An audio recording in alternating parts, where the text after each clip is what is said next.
My name is Eden Evans, and I'm the director of the Center for Addiction Medicine here at Mass General Hospital. My name is Ken Duckworth, and I'm privileged to be the medical director of the National Alliance on Mental Illness. I'm Dr. David Henderson. I'm a psychiatrist. I focus on wellness. Hearts and minds. These doctors know they're connected. So does NAMI, the National Alliance on Mental Illness.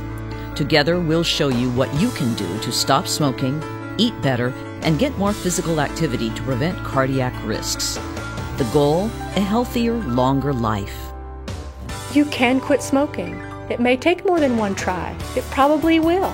But you can do it, and it will improve your health. We're not talking about diets, we're talking about lifestyle modification, modest lifestyle changes. If you can walk, you can exercise.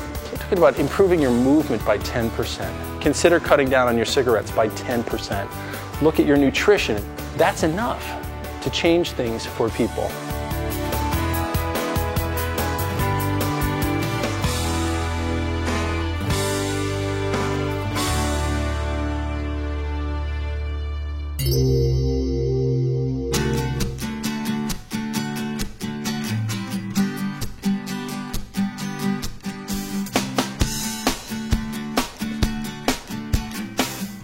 You would have to gain about 100 pounds in order to counteract the cardiovascular benefit of quitting smoking if you smoke a pack a day. My name is Carrie McCullough, and I have panic disorder and anxiety.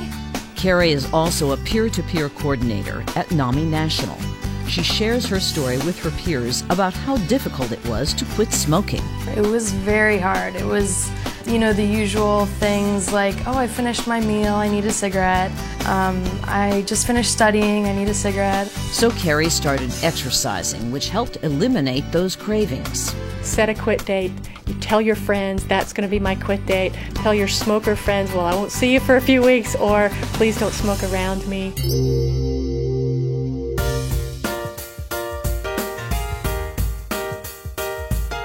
A lot of medications that are used to treat mental illnesses may, in fact, increase appetite or cause sedation or cause people to be tired.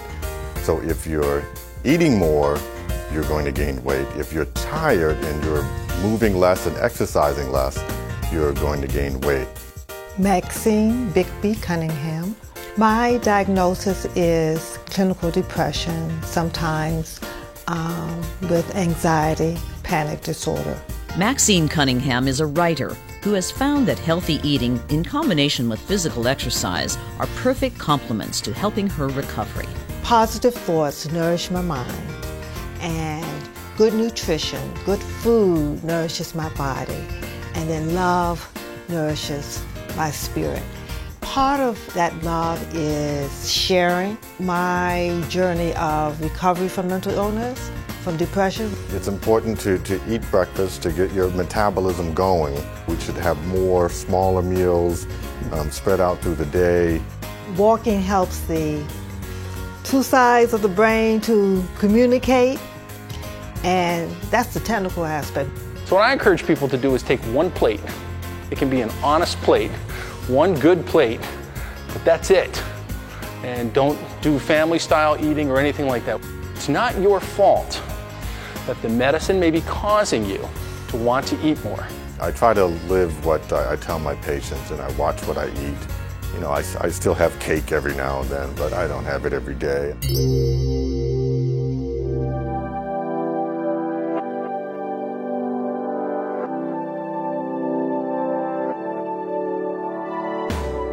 Antipsychotic medicines have a very important downside, though, that it's very important for people to understand. The risk of weight gain, lethargy, feeling tired, feeling like you have to keep eating, leading to weight gain. And of course, weight gain and adult onset diabetes go together.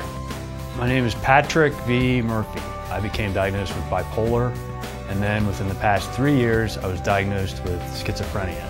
Today, Patrick is an avid bike rider and has a successful career, but it wasn't always so.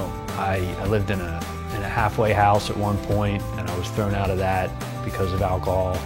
My parents cut off their ties to me for periods of time because of my drinking. Physical activity for Patrick has been a lifesaver. If somebody gets out there and runs, 3 or 4 miles or 2 miles, you feel pretty good afterwards. You find that you can sleep better. To have a healthy heart and mind, quitting smoking, eating better, and getting more physical activity are some of the most important factors to strive for, along with knowing your own family history. So if your doctor doesn't ask you about have your parents had high blood pressure, high cholesterol, diabetes, you need to tell them. And then you need to demand that they put resources in your hands to help yourself. This is information you need to have because it could affect your lifespan, and we think you're worth it.